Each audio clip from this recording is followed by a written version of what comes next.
Oui, bonjour tout le monde. Écoutez, je voulais profiter de la présence de Michel Simès pour faire un point santé, et répondre enfin à la question que tout le monde se pose. Que sont devenus les intolérants au gluten? L'année dernière, tout le monde était intolérant au gluten. C'était très 2016, comme les pervers narcissiques et les collants à résille. En 2016, si tu n'avais pas décelé au moins un pervers narcissique dans ton entourage, tu avais raté ton année. Alors attention, je n'ai rien contre les intolérants au gluten. C'est juste que je me demande à quel moment on a atteint ce degré d'intimité. Non, parce que moi, quand tu me dis « je suis intolérant au gluten », j'entends « le pain me fait péter ». Et c'est quelque chose que j'ai pas forcément envie de savoir.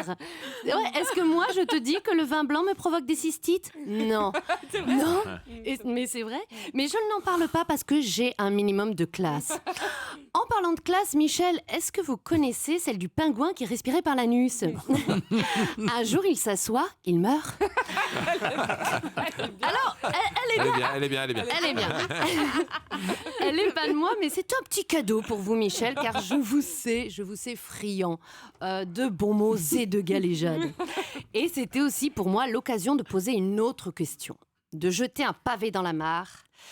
Pourquoi les médecins font-ils des blagues? Non, mais alors pire que faire des blagues, ils font des blagues de médecins et c'est très particulier comme humour. Et je pense particulièrement au mien. Par exemple, là, je me suis fait une petite entorse au poignet récemment et mon médecin m'ausculte et d'un coup, il prend un air très grave et me dit...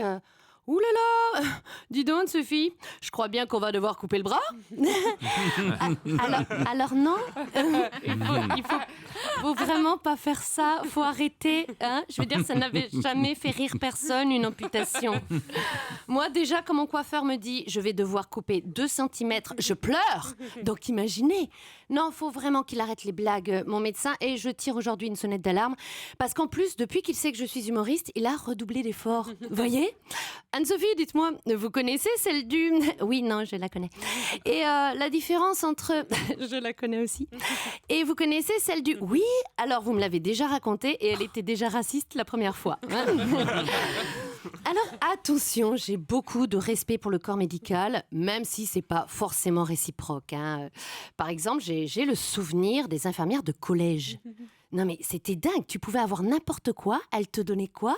Un sucre. Oui, c'est vrai. Mais c'est vrai. Avec du Ricless. Qu'elle trempait dans du Ricless. Mais oui, c'est ça. Tu sais, j'ai mal à la tête, un sucre. J'ai le bras cassé, un sucre.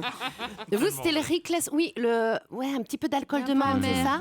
Ouais, voilà. En fait, son truc, c'est un petit canard de Jet 27. Tu vois. Faut vraiment qu'elle arrête. Alors aujourd'hui, on m'a dit qu'elles étaient très huiles essentielles.